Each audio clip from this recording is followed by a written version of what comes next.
The U.S. military is closely watching the movements of 2 Iranian warships sent out to the Atlantic Ocean for the first time on a mission to safeguard the interests of the Islamic Republic on the high seas.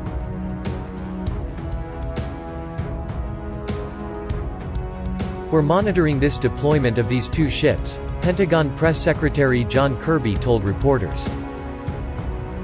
Amid speculation that the naval contingent consisting of Mudge-class destroyer Sahand and the intelligence-gathering vessel Makran was headed to Venezuela, Kirby declined to discuss the ship's objectives. Still, he emphasized that they would remain within the sights of U.S. forces. "I believe questions should be put to leaders in Tehran about what their intent is," Kirby said. "So I'm not going to speculate about what they think they're trying to achieve, but we monitor it and keep an eye on it."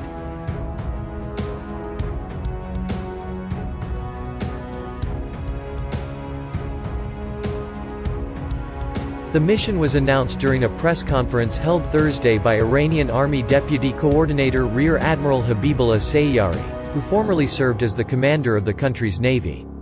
He said that Sahand and Makran, which belong to the Iranian Navy's 77th Strategic Fleet, began their journey on May 10 and have since been able to enter the Atlantic Ocean for the first time without mooring in ports of other countries.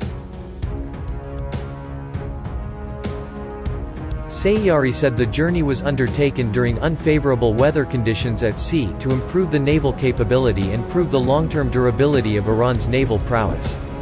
He asserted that this came amid doubts by the U.S., which Iranian officials occasionally refer to as the global arrogance.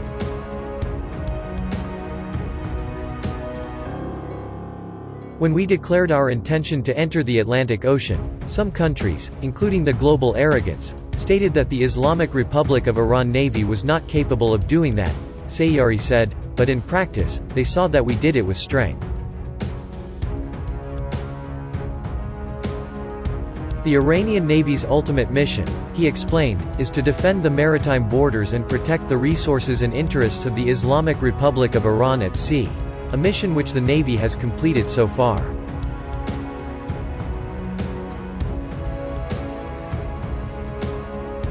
The following day, as the U.S. issued its own warning, the head of Iran's other naval fleet, that of the Revolutionary Guard, said Tehran too had its eyes on its enemies. "The cadres of the Revolutionary Guard naval force carefully monitor all the movements of the enemy," Commodore Alireza Tangsiri said Friday during an inspection of missile units in remarks shared via semi-official social media outlets, and are fully prepared to preserve and safeguard the interests of the Islamic Republic in the Persian Gulf and the Far Seas. Ships carrying Iranian oil have previously crossed the Atlantic Ocean to provide petroleum products to Venezuela, a partnered nation currently undergoing economic and political unrest.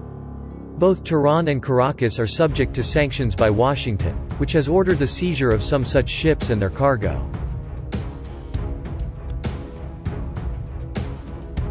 The U.S. has also alleged that Iran and its elite Revolutionary Guard have developed other strategic ties.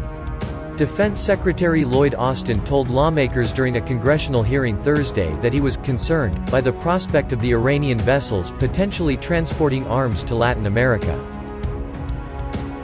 State Department spokesperson Ned Price weighed in on the issue Thursday in response to press questions.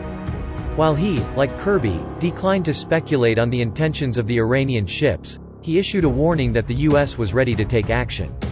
"We're prepared to leverage our applicable authorities," Price said, "including sanctions against any actor that enables Iran's ongoing provision of weapons to violent partners and proxies."